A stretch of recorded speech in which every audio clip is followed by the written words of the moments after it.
Sous le Tipeee, inspirez-vous.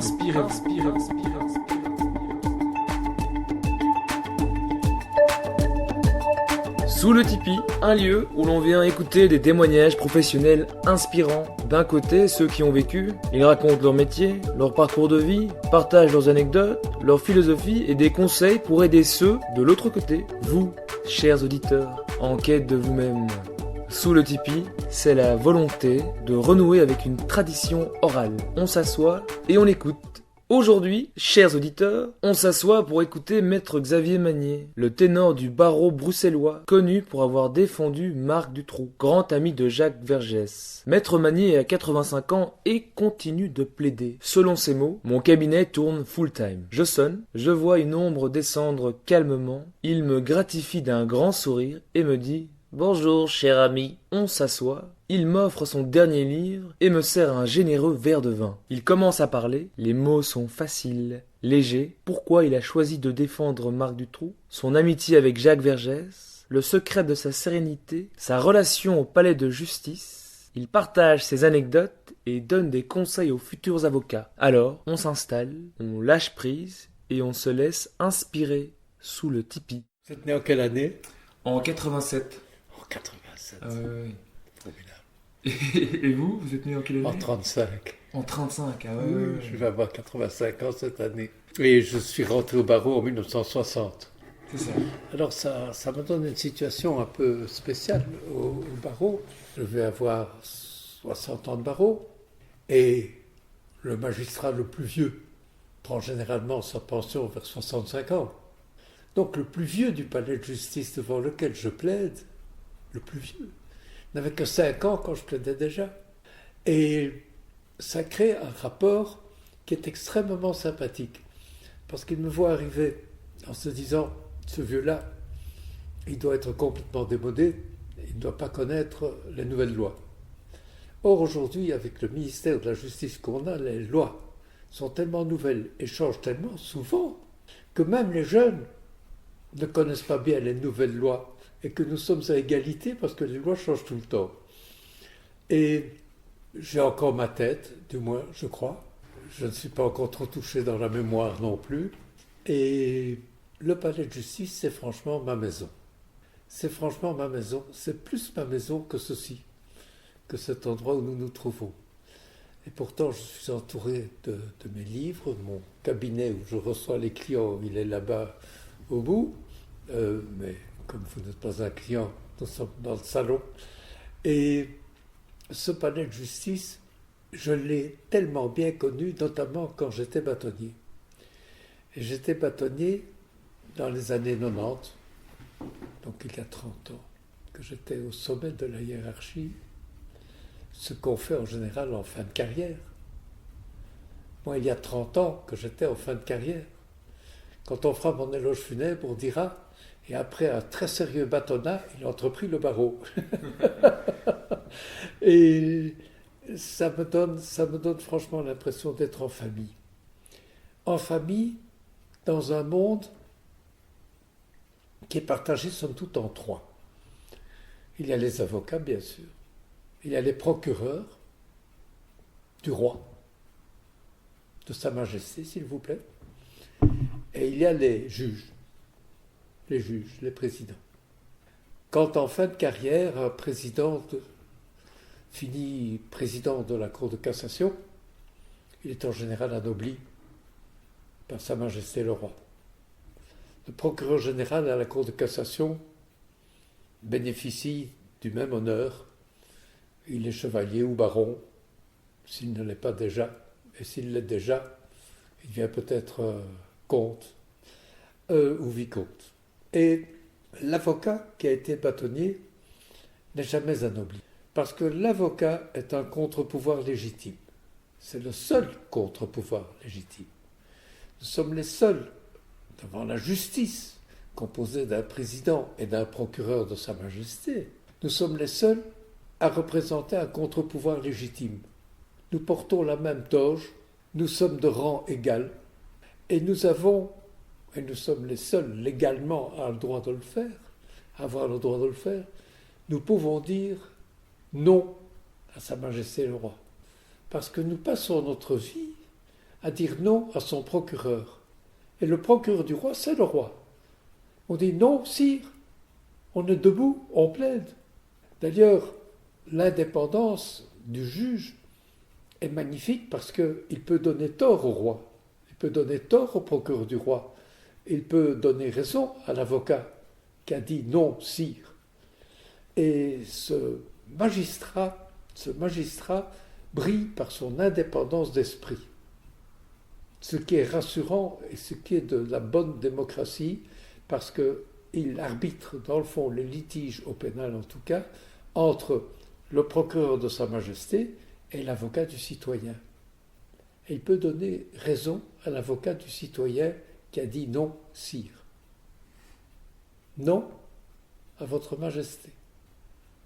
Être contre le roi, c'est notre droit le plus pur, et c'est même parfois notre devoir, et souvent notre devoir, parce que le procureur du roi n'a pas toujours raison, et il y a un magistrat pour le dire. Un jour, en cour d'assises, dans une affaire très pénible, je plaidais pour une femme, et pendant l'instruction d'audience, un commissaire de police témoignait, et j'avais peut-être une question ou l'autre à lui poser, mais je voulais en parler à ma cliente, et comme nos accusés se trouvent assis beaucoup plus haut que nous, je me lève, et pendant que le président interroge le commissaire de police, je chuchote à l'oreille de ma cliente, qui, elle, se couche sur son bureau pour me chuchoter dans l'oreille aussi. Et le président nous interrompt et dit « Vous perturbez l'audience ». Je parle à ma cliente. « Vous parlerez », j'étais debout, « vous parlerez à l'interruption. À l'interruption, le témoin sera parti et c'est à son propos que nous parlons. » Là, ce président me regarde et me dit d'un ton autoritaire « Assis !» comme si j'étais un caniche. Et je suis resté debout, je lui ai répondu debout pour me le dire. On se croirait dans Lucky Luke. On se demandait qui allait dégainer le premier et tirer. La salle est restée silencieuse. Et après un temps, le président m'a dit « Monsieur le bâtonnier, veuillez vous asseoir. » J'ai dit « Avec plaisir ». Et je suis rassis. Est-ce qu'on pourrait dire que c'est quelque chose qui parcourt votre vie, votre parcours professionnel, ce panache, ce goût pour ce goût corsaire? Ah, on m'appelle le corsaire en dentelle parce que je suis bien élevé et je m'exprime en dentelle, mais j'ai un comportement de corsaire. Je ne tiens pas ça de mon père qui était avocat de la Caisse d'épargne, qui était un avocat très sérieux. Moi-même, j'ai le caractère de ma mère. Et ma mère était assez rebelle, assez répliquante, effectivement. Et je tiens ça de ma mère. Et j'ai cette tendance à l'impertinence qui a fait de moi un grand ami de Jacques Vergès. Alors vous allez sans doute me demander comment j'ai pu accepter d'être l'avocat de Marc Dutroux. Eh bien, c'est parce qu'il s'était adressé à Vergès, avec qui j'avais une association. On avait le même papier à lettres. Et il avait demandé à Vergès, lequel était occupé par un autre dossier, un certain Saddam Hussein. Bon, entre Marc Dutroux et Saddam Hussein, il n'a pas hésité, il a choisi de défendre Saddam Hussein. Bien. Et moi, Dutroux, à qui Dutroux a écrit. Je vous écris parce que vous m'êtes recommandé par Jacques Vergès. Et c'est comme ça que je suis devenu l'avocat de Marc Dutroux. Quand j'ai accepté ce dossier, Jacques Vergès m'a envoyé sa carte de visite, dont j'ai une photocopie et qui est pendue dans mon bureau. Mon cher condisciple, je vous félicite, vous me dépassez en infamie, signé Vergès. Et ça, je considère que c'est la Légion d'honneur, c'est que Jacques Vergès m'a écrit à moi que je le dépassais en infamie. Je crois qu'il n'a pas écrit ça à beaucoup de monde. Oui, oui. Voilà comment je suis devenu l'avocat de Marc Dutroux.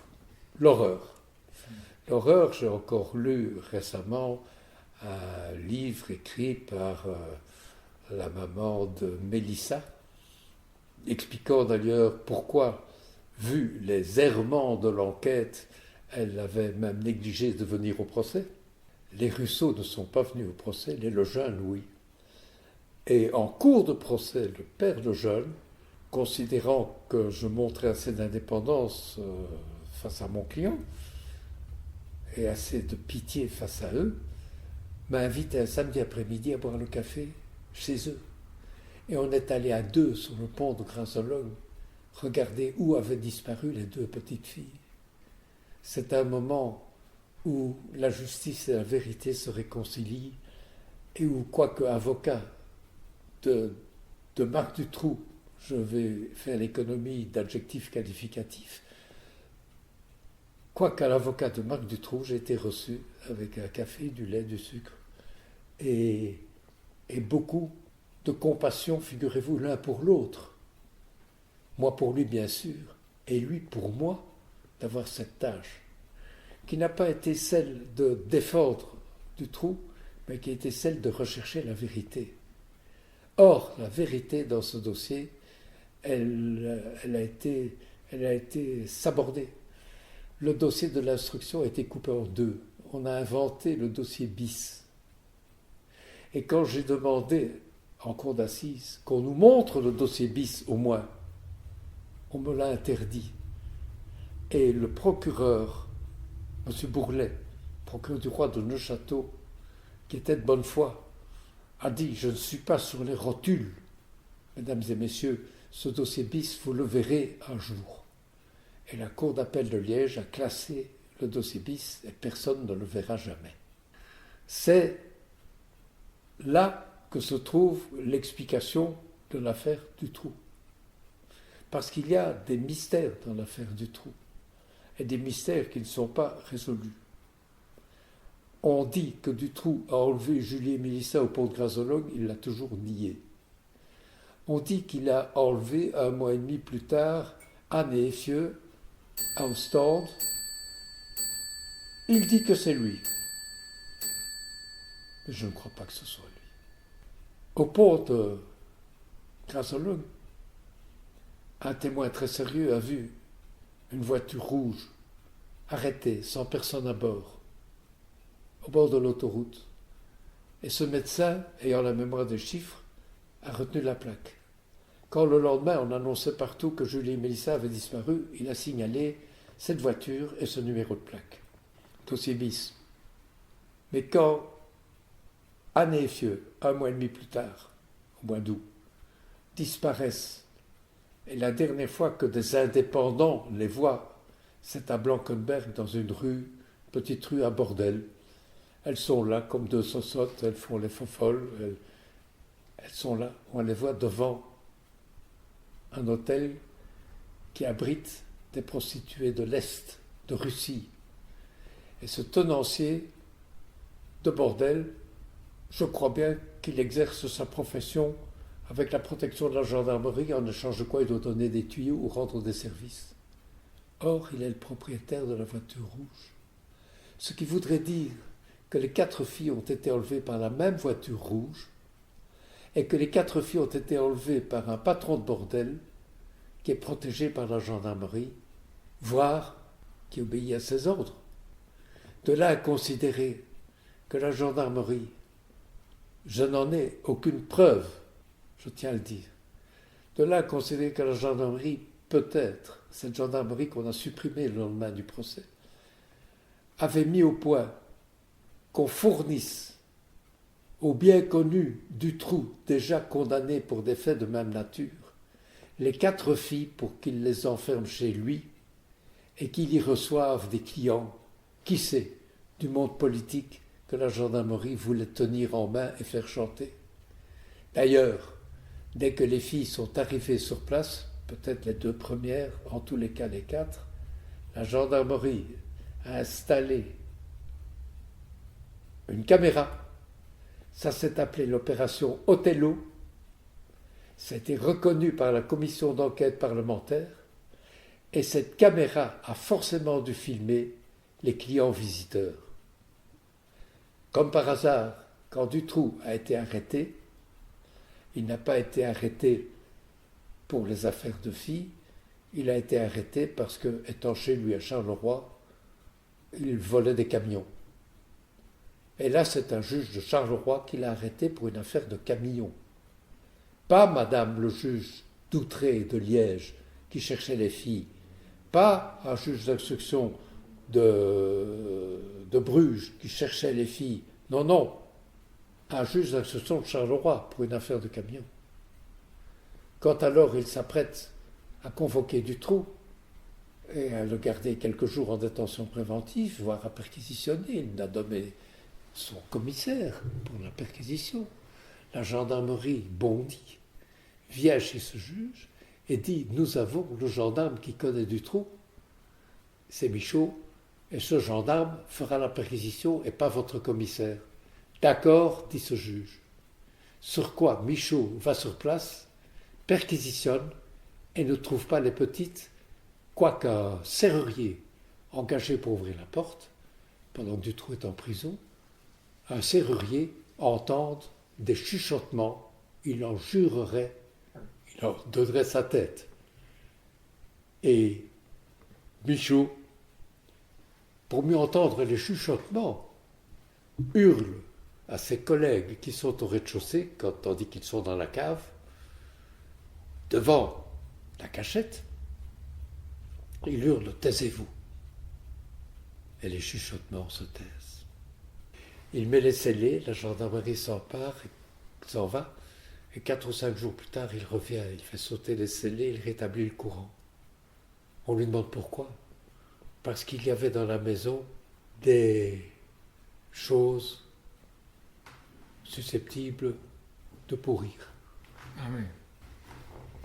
Du jambon, du fromage ou les petites qui avaient besoin d'une hélice pour avoir de l'air. Dutroux sort de prison. Avant d'y aller, il a tué les 2 grandes et son complice. Quand il revient, les 2 petites sont mortes ou mourantes, prétendument mortes de faim, alors que Madame Dutroux allait y nourrir les chiens. On reste sur cette thèse. Et Dutroux, qui a été en prison alors qu'il a servi de gardien pour ses petites, filmé dans l'opération Othello, il n'est pas content d'avoir été en prison. Il en enlève une lui-même, Sabine, qui est une fille de gendarme. La gendarmerie ne peut pas dire qu'elle a compris. Elle ne peut pas bondir chez Dutroux. Il faut donc prendre Dutroux sur le fait. Et pour cela, ça prend 8 ou 15 jours, on lui demande via Nioul d'aller enlever Laetitia qui nage à Bertry. Pourquoi Bertry? Parce que c'est la piscine qui se trouve le plus loin de tout en Belgique, près d'Arlon. Et ce sera donc la cour d'assises d'Arlon, au lieu d'être la cour d'assises de Mons ou de Bruxelles. Et Dutroux, il va, il enlève Laetitia qui nage à Bertry, qui rejoint Sabine qui est dans sa cave. Et il faut encore que la gendarmerie devine que c'est lui. Par conséquent, il y a un petit miracle. Il y a une nonnette et un scout catholique qui tous les deux ont repéré un morceau de la plaque de Dutroux. Et un gendarme de Neuchâteau qui cherche depuis Bertry où a pu passer Laetitia, mais ensemble ce numéro de plaque et dit « Chef, c'est un nommé Dutroux ». Dutroux, ça alors, quelle surprise! On se rend chez Dutroux et on délivre non pas une fille, Laetitia, mais 2, Sabine et Laetitia, et c'est un succès de la gendarmerie. Voilà ce que je pense, moi, de l'affaire Dutroux. Vous vous rappelez vos premiers contacts avec lui, quand vous avez parlé avec lui, quand vous deviez chercher des informations? Est-ce Oui. qu'il était fermé? Est-ce qu'il se livrait? Il ne se livrait pas tout à fait. Il est arrivé, je me souviens physiquement, qu'il portait à plusieurs cartons devant lui, et j'ai vu arriver un paquet de cartons sans voir son visage. Il s'est assis en face de moi, il a déposé les cartons et sa tête a dépassé. C'est alors que je l'ai vu pour la première fois. Et il m'a dit « Avez-vous fait bon voyage ?» Il était à la prison d'Arlon. « Avez-vous fait bon voyage ?» Oui, j'ai fait bon voyage. Et puis, il s'est longtemps expliqué sur l'affaire des camions, sans s'expliquer beaucoup sur l'affaire des petites filles. Mais nous avons bien dû en parler, et un jour il m'a dit, et je l'ai dit en plaidoirie, ce que je vous raconte, je l'ai raconté en plaidoirie, par conséquent je ne romps aucun secret professionnel. Il m'a dit, vous n'allez quand même pas croire que je vais tout vous dire. Et je lui ai répondu, c'est bien votre droit de ne pas tout me dire, Mais en échange, moi je peux chercher partout. Et il m'a dit, eh bien d'accord, moi je vous dis ce que je veux et vous cherchez ce que vous voulez. Et il a toujours été extrêmement loyal avec moi, de ce point de vue-là. Comment devient-on avocat pénaliste et puis avocat du diable Eh bien, moi je garde ça parce que mon père était, comme je vous l'ai dit, avocat de la Caisse d'épargne, avocat de diverses banques et de compagnies d'assurance.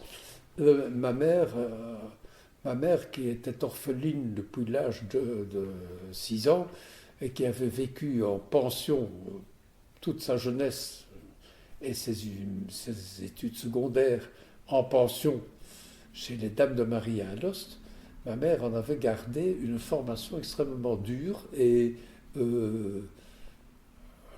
appréciant la vie comme elle est et avec beaucoup de réalisme. Et c'est ce réalisme de ma mère qui m'a fait devenir un avocat très différent de mon père. Quand j'étais tout jeune avocat, j'ai été nommé d'office pour du pénal et ça m'a plu. Alors je me vois encore à la prison de Saint-Gilles ou de Forêt et je suis tout jeune avocat et j'ai devant moi un tout jeune bandit. Nous sommes tous les deux au début de notre carrière. Il va faire une très belle carrière et moi aussi, chacun dans son genre.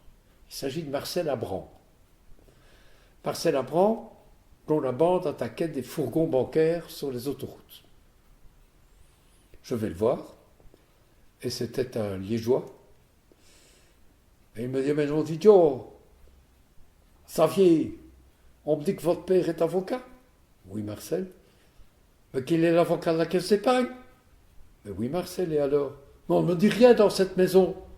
Bah, non, Marcel, qu'est-ce que c'est? Et alors, si ma bande, mardi prochain, à 12h15, au kilomètre 19 de l'autoroute de Liège, attaque le fourgon de la Caisse d'épargne, qu'est-ce que vous voulez que j'y fasse?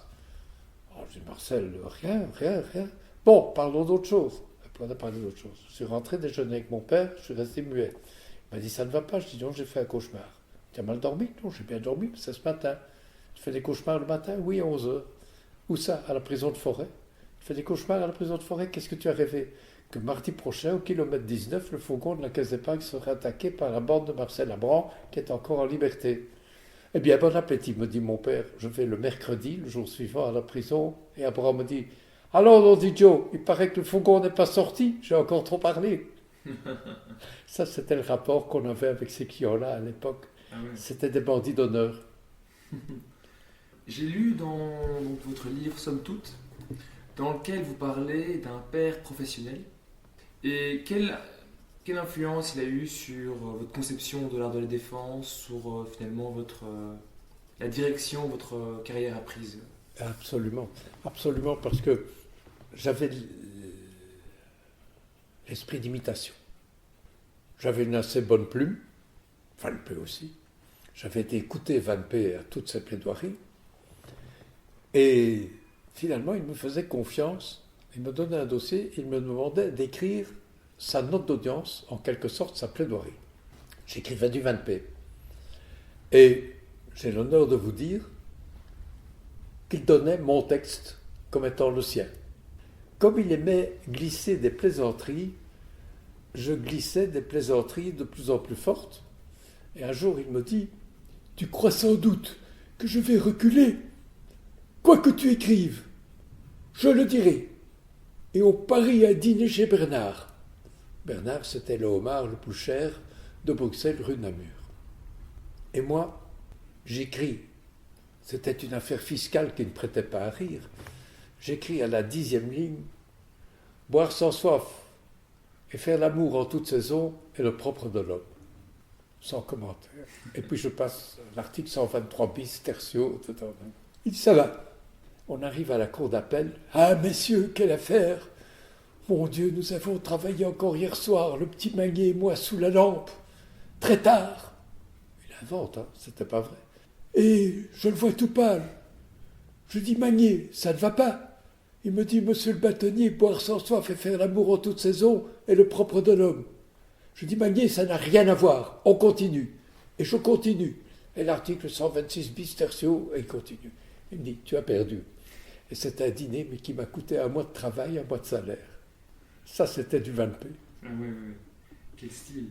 Quand vous voyez les avocats pénalistes d'aujourd'hui et vous les comparez avec le style d'avant, est-ce que le style a beaucoup changé, en bien ou en mal, dans la manière de plaider en pénal?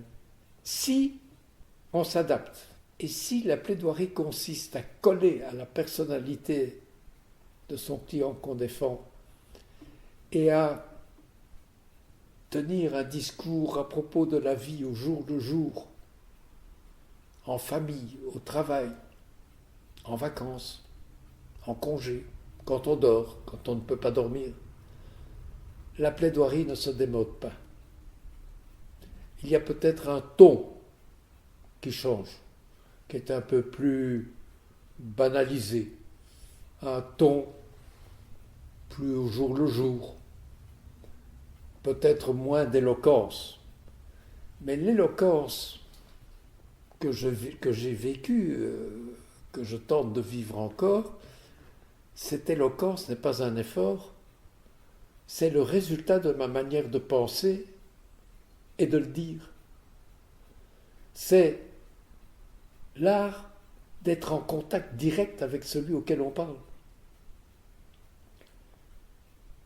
Je vois parfois, quand ils sont trois, les magistrats, celui du centre se pencher à gauche ou celui à droite et dire « Il a tout à fait raison, il a tout à fait raison, oui c'est ça, on n'y avait pas pensé, mais c'est tout à fait ça. » Il faut penser à l'impensable.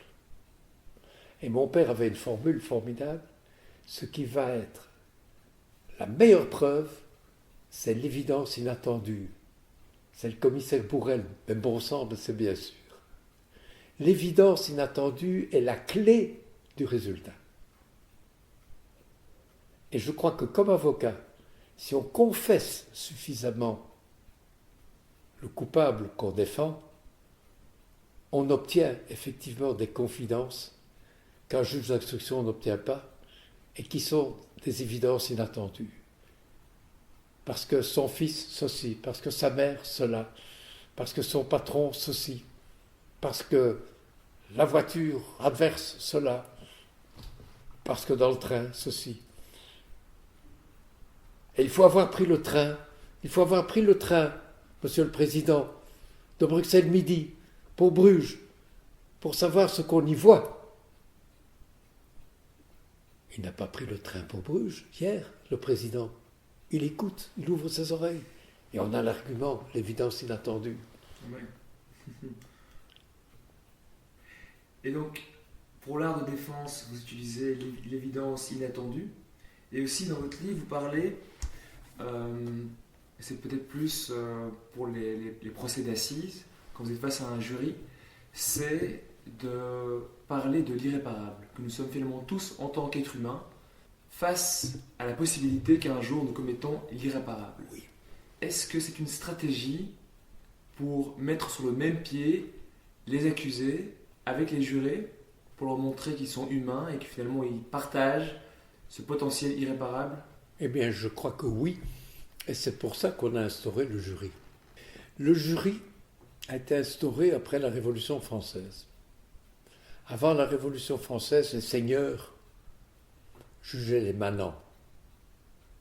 Et puis on s'est dit que ça n'était pas juste, qu'il fallait du peuple pour juger le peuple. Et au travers d'une Révolution française qui a été féroce, notamment en coupant la tête à Marie-Antoinette et à Louis XVI, et puis à Danton, Robespierre, Barras, ils sont tous passés. Ce jury, né d'une révolution, s'est apaisé, est devenu un jury bourgeois et un jury raisonnable. Un jury raisonnable à la condition toutefois qu'il ne s'agisse pas de choses horribles. Et je ne vais pas citer son nom, mais tout le monde devine qui c'est, j'ai défendu une femme qui a égorgé ses 5 enfants. Elle a égorgé ses 5 enfants alors qu'elle était institutrice de formation, élevée par une mère infirmière et un père comptable, ayant rencontré dans ses dernières études un Marocain qui sentait bon le sable chaud, qui venait du Maroc, comme beaucoup de Marocains, et qui avait été adopté par un médecin. Ils vivaient à deux. Lui, 19 ans, l'autre, quarantaine, si je ne m'abuse, ou plus. Quand est né, je crois, le souhait d'avoir des enfants. Et ma cliente, institutrice, est tombée amoureuse de cet homme si beau et si basané. Elle l'a épousé et ils ont habité à Troyes. Sachant que celui que l'arrêt de la cour d'assises va appeler le bienfaiteur de cette famille payait tout. Et pour qu'elle puisse se consacrer à avoir des enfants, à en faire, on a profité de la circonstance qu'elle souffre d'une dépression à la naissance du premier enfant, qui était une fille, au grand dépit du mari marocain.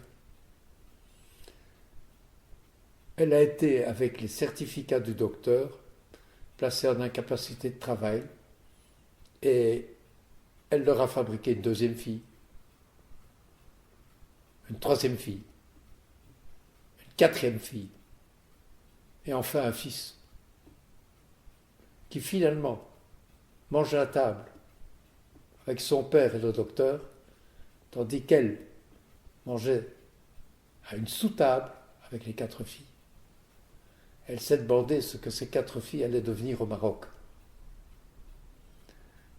Souffrant d'une dépression qui lui faisait consulter un médecin au moins tous les 15 jours, elle a envoyé à ce médecin une lettre avertissant qu'elle avait acheté un couteau et qu'elle allait passer à l'irréparable le lendemain. Une lettre qui est restée parce qu'il était débordé de travail sur la pile de gauche du médecin, et le lendemain elle est passée aux actes. Voilà. Voilà que des psychiatres l'examinent, 3 psychiatres. Tous les 3 concluent qu'elle se trouvait dans un état mental la rendant incapable du contrôle de ses actes et qu'il faut l'interner. J'ai ces 3 témoins. Est-ce que je vais m'appesantir à Nivelles, à la cour d'assises de Nivelles, devant un président nivellois, un procureur nivellois, un juge d'instruction nivellois et un juré nivellois dans lequel se trouve le président des commerçants de Nivelles, qui est le frère du docteur? Est-ce que je vais m'appesantir sur les relations exactes ou pas du docteur et du Marocain? Non. J'ai 3 psychiatres qui disent qu'il faut l'interner. Je plaide ça. Échec total. Le jury décide qu'elle est pleinement coupable et elle est condamnée au maximum de la peine. On n'en sort pas très heureux. Mais, miracle, au lieu d'être placée avec 400 folles dans un institut pour folles, elle est placée, comme tout à fait responsable, à Berkendal, où la directrice est extraordinaire, où la directrice comprend qu'elle a besoin de soins psychologiques.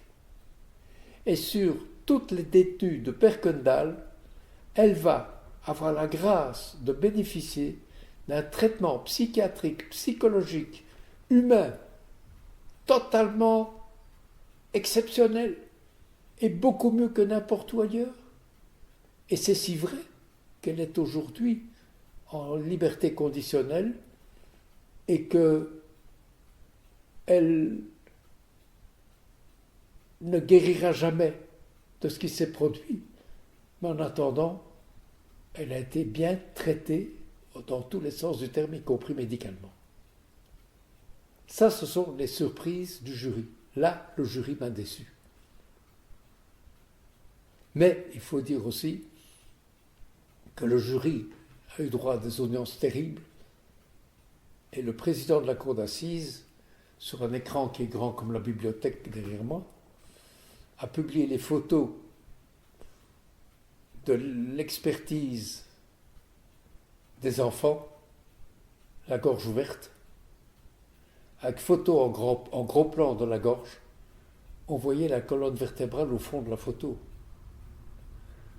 Pour les cercles, ma cliente est tombée évanouie. Était-il nécessaire de montrer ça au jury pour savoir ce que c'est que d'égorger 5 enfants? Je me pose la question. Mais je crois que le président a cru agir selon sa conscience.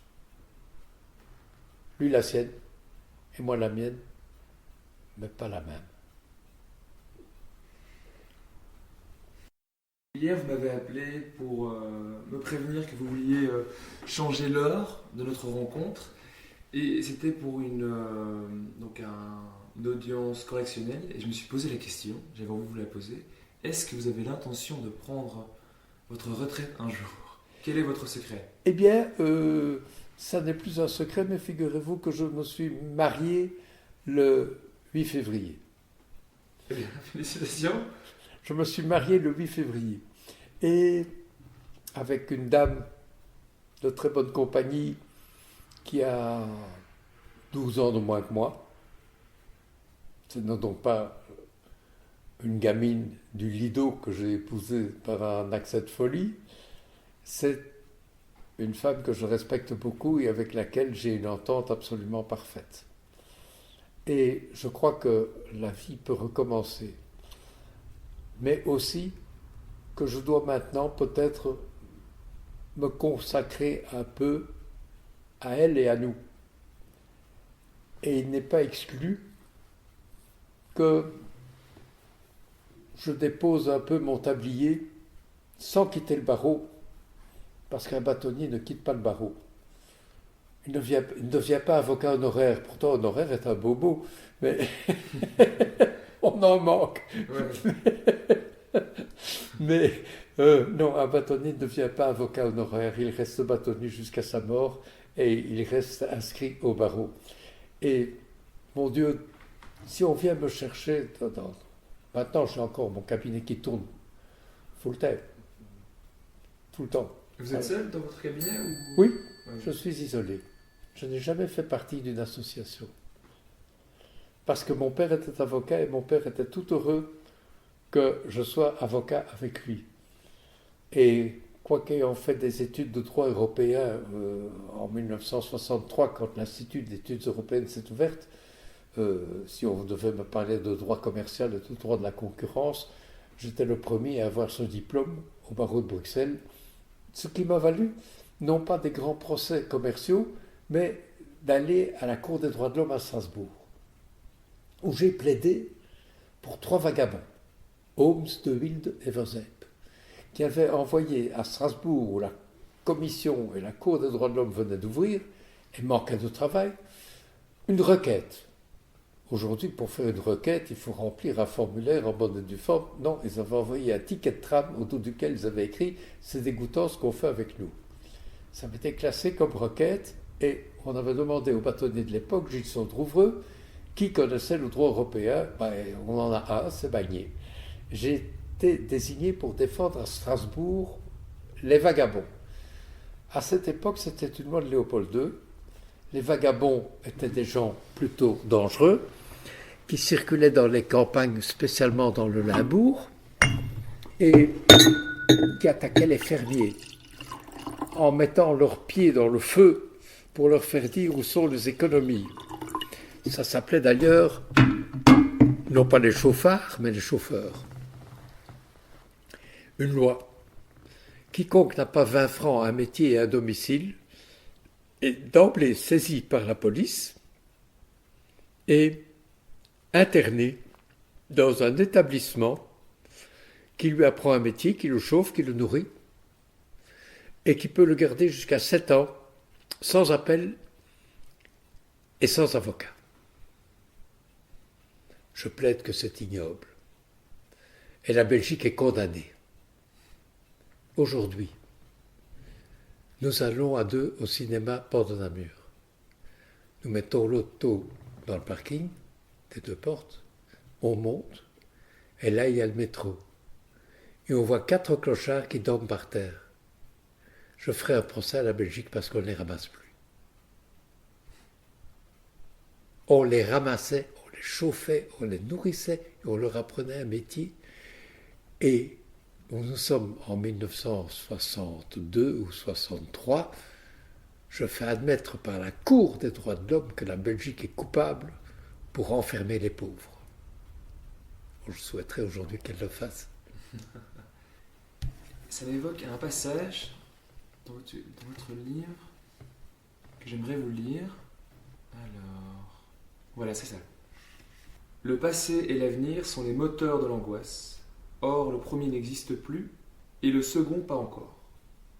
La seule chose qui existe, c'est le présent. Si vous songez à votre instant même, vous vous direz certainement « Voilà, je suis chaudement habillé, je suis bien assis, je n'ai ni faim ni soif. Mon entourage m'aime, j'aime mon entourage et je suis en bonne santé. » Oui, je suis d'accord. Ce qu'il faut penser quand on est anxieux, c'est que dans le fond, ça ne sert à rien d'être anxieux. Ce qui doit arriver, arrivera. Il faut vivre sereinement ce qui se passe maintenant pour se conduire convenablement. À la fois dire merci au Seigneur si ça va, et à la fois s'adresser à lui et faire un plan si ça ne marche pas tout à fait. Mais en tous les cas, la clé de tout, c'est la sérénité. Mon Dieu, c'est un mot qu'on ne prononce plus jamais, la sérénité. Alors que tout passe, tout casse, tout lasse, on le sait, mais c'est le présent qui doit être utilisé pour que l'avenir soit bon. Dans une interview de Jacques Vergès, on lui demande finalement dans sa vie quel a été son plus beau jour, l'un des jours les plus merveilleux qu'il ait vécu. Et brûle pour point, il répond tous les jours sont des jours merveilleux. Absolument tous. Oui. J'ai rencontré Vergès quand je suis allé à Paris comme bâtonnier pour représenter le barreau de Bruxelles. Et le soir même, il y avait une réception à la conciergerie, 1000 personnes en tenue de soirée. Et je repère Vergès. Je vais me présenter à lui, j'explique qui je suis. Et c'est alors que s'est noué entre nous, très facilement, un dialogue assez extraordinaire.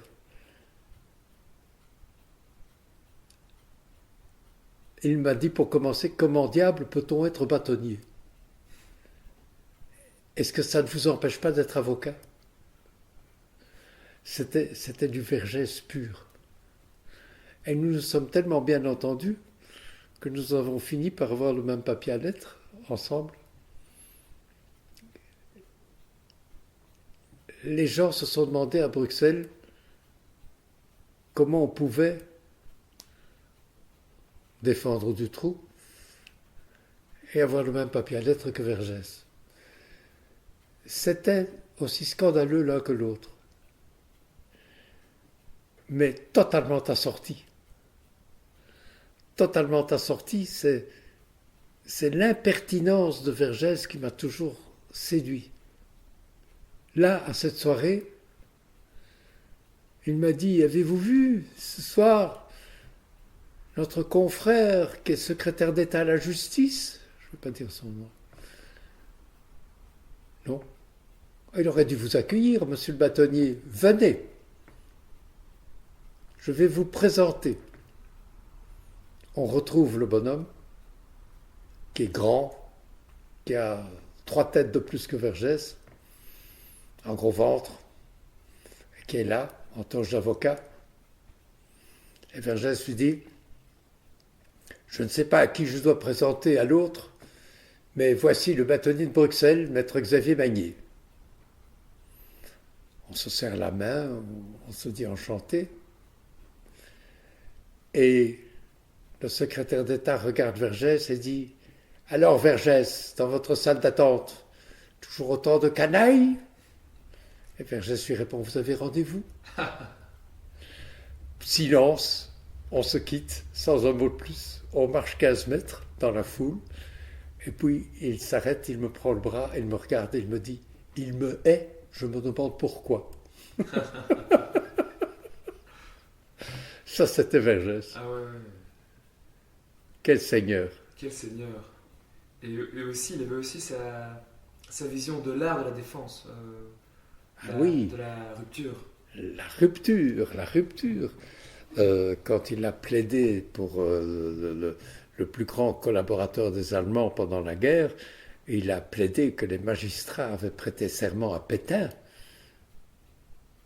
et que par conséquent ils étaient aussi collaborateurs que son client. C'est le procès de rupture. Et il était, dans sa jeunesse, le secrétaire général des étudiants communistes de France. Et il est mort qu'est Voltaire, reçu par une amie, une marquise. Il débouche une bouteille de Château Pétrus, un effort de trop, pas dans sa ligne, mais un effort. Il se sent mal, et la marquise l'emmène dans une chambre à coucher, qui est la chambre à coucher de Voltaire. Elle le prend dans les bras, elle le réconforte, et il meurt dans la chambre de Voltaire et dans les bras d'une marquise. C'est pas splendide? C'est splendide, ouais. C'est comme d'ailleurs vous aviez dit que, comme Molière, je crois que vous aimeriez... Mourir en scène? Voilà. Ah oui. Ah, non, monsieur le procureur du roi, et là-dessus je tombe. Ah oui. Et bien voilà, je propose qu'on termine notre entretien là-dessus. C'est très bien. Bravo.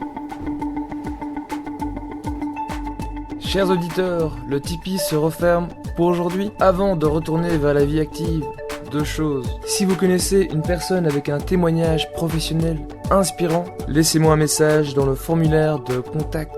Pour recevoir les autres épisodes dans votre boîte mail, inscrivez-vous à la newsletter sous le Tipeee. Inspirez-vous.